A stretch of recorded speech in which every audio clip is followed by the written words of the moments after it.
आपल्या हिंदू धर्मामध्ये श्रावण महिना हा अत्यंत पवित्र मानला जातो आणि त्यामध्ये श्रावणी सोमवारला विशेष महत्त्व प्राप्त झाले आहे। आणि यावर्षी खरंच एक दुर्मिळ योगायोग जुळून आलेला आहे, तो म्हणजे यंदा श्रावण महिन्याची सुरुवात सुद्धा श्रावण सोमवार पासून झालेली होती आणि श्रावण महिन्याचा शेवट सुद्धा श्रावणी सोमवारीच होणार आहे।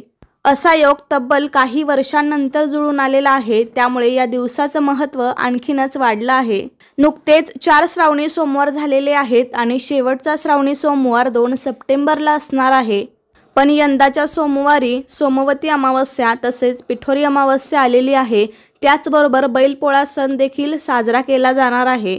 तर ही अमावस्या 2 तारखेला सोमवारी पहाटे 5:21 सुरू होईल, ती मंगळवारी 3 तारखेला सकाळी 7:24 असेल। अमावस्येचा दिवस हा त्या महिन्यातील शेवटचा दिवस असतो आणि 2 तारखेला संपूर्ण दिवसभर अमावस्या आहे, ती अमावस्या मंगळवारी सकाळी संपणार आहे, त्यामुळे श्रावण महिन्यातील शेवटचा दिवस हा श्रावणी सोमवारचा असेल। तर अमावस्या आहे म्हणून अनेक जणांना प्रश्न पडलेला आहे की 5वा श्रावणी सोमवार सुद्धा आपल्याला धरायचा आहे का, उपवास करायचा आहे का, पूजा कधी करावी, असे प्रश्न अनेक जणांना पडलेले आहेत।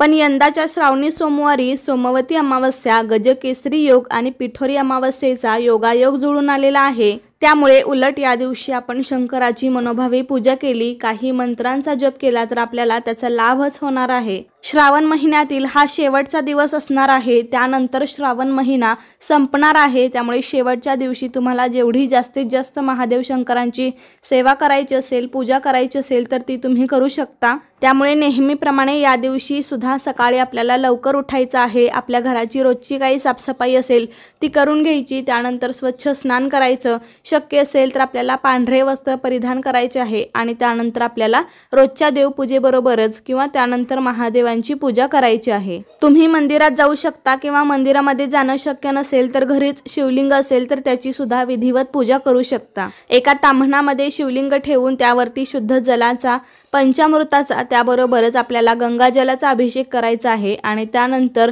शिवलिंग स्वच्छ धुवून आपल्याला त्याची स्थापना करायची आहे। त्यानंतर महादेवांना प्रिय असणाऱ्या गोष्टी आपण शिवलिंगावरती अर्पण करायच्या आहेत। शिवलिंगावर भस्म, पांढरी फुले, बेलपत्रे, गोकर्ण, धोत्र्याचं फळ, फूल इत्यादी अर्पण करावे। या दिवशी महादेवांना प्रिय असणाऱ्या गोष्टी आपण त्यांना अर्पण केल्या तर आपल्यावरती महादेव प्रसन्न होतात, आपल्या सर्व इच्छा पूर्ण होतात।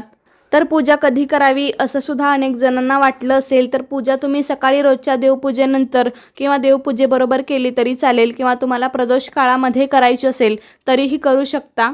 श्रावणातील हा शेवटचा दिवस आहे आणि अमावस्या ही संपूर्ण दिवसभर असणार आहे, त्यामुळे हा दिवस सुद्धा श्रावणामध्ये धरला जाणार आहे, त्यामुळे चुकून सुद्धा तुम्ही हा वार सोडू नका। हा श्रावणी सोमवार भगवान महादेवांचा अत्यंत आवडता वार आहे, त्याचबरोबर श्रावण महिन्याची सांगता या दिवशी होणार आहे। जर तुम्ही ह्या श्रावणी सोमवारी सुद्धा व्रत केलं, पूजा केली, उपवास केला तर तुम्हाला संपूर्ण श्रावणी सोमवार व्रत केल्याचं पुण्यफळ मिळू शकतं।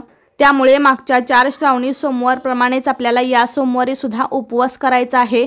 या दिवशी दिवसभर उपवास करायचा आणि सायंकाळी सोडायचा। या दिवशी पिठोरी अमावस्या आहे, त्यामुळे अनेक जणांना प्रश्न पडला असेल की या दिवशी उपवास करावा का, पण पिठोरी अमावस्या ही पितरांसाठी विशेष मानली जाते, त्याशिवाय पिठोरी अमावस्या ही शुभही मानली जाते। हा श्रावणातील शेवटचा दिवस आहे आणि या दिवशी श्रावणी सोमवार आहे, त्यामुळे आपल्याला हे व्रत म्हणजे उपवास या दिवशी करायचा आहे। मागील ज्या 4 सोमवारप्रमाणे तुम्ही उपवास केला असेल त्याप्रमाणे करू शकता। काही जण दूध आणि फळावर करतात, काही जण तिखट मीठ खात नाहीत किंवा काही जण साबुदाणा फक्त खातात, भगर खाल्ली जात नाही। तर आपल्या शरीराला जेवढे सहन होईल, जेवढी गरज असेल त्यानुसार तशा पद्धतीने उपवास तुम्ही करू शकता। शेवटी श्रद्धा महत्त्वाची आहे आणि संध्याकाळी मग आपल्याला सात्विक जेवण बनवून त्याचा नैवेद्य देवाला दाखवायचा आहे आणि त्यानंतर आपण तो ग्रहण करून उपवास सोडायचा आहे। या दिवशी शेवटचा श्रावणी सोमवार आहे, त्यामुळे तुम्ही विशेष पण काही बनवू शकता जेवणामध्ये, पण सात्विकच बनवा। एखादी खीर बनवा, गोडाचा पदार्थ बनवा, त्याबरोबर आपलं रोजचं वरण भात, भाजी पोळी, श्रीखंड तुम्हाला जे आवडत असेल तशा पद्धतीने सात्विक जेवण बनवून त्याचा नैवेद्य आधी देवाला दाखवून मग तो आपण ग्रहण करून उपवास सोडायचा आहे। या दिवशी बरेच जण उपवास सोडताना मुळा खातात, काही ठिकाणी सोमवार सोडताना मुळा खाल्ला जातो, तर काही जण तसाच खातात किंवा काही जण मुळ्याची भाजी बनवतात। तर तुम्ही ज्या पद्धतीने सोडत असाल त्या पद्धतीने सोडू शकता। आणि शिवामुठीबद्दल सांगायचं झालं तर 5व्या श्रावणी सोमवारी शिवामुठ सातूची आहे, त्यामुळे आपल्याला मूठभर सातू घेऊन त्यावरती थोडंसं पाणी टाकून धान्य ओलं करून शिवलिंगावरती वाहायचं असतं। शिवामुठ वाहताना शिवामुठीचा मंत्र म्हणायचा।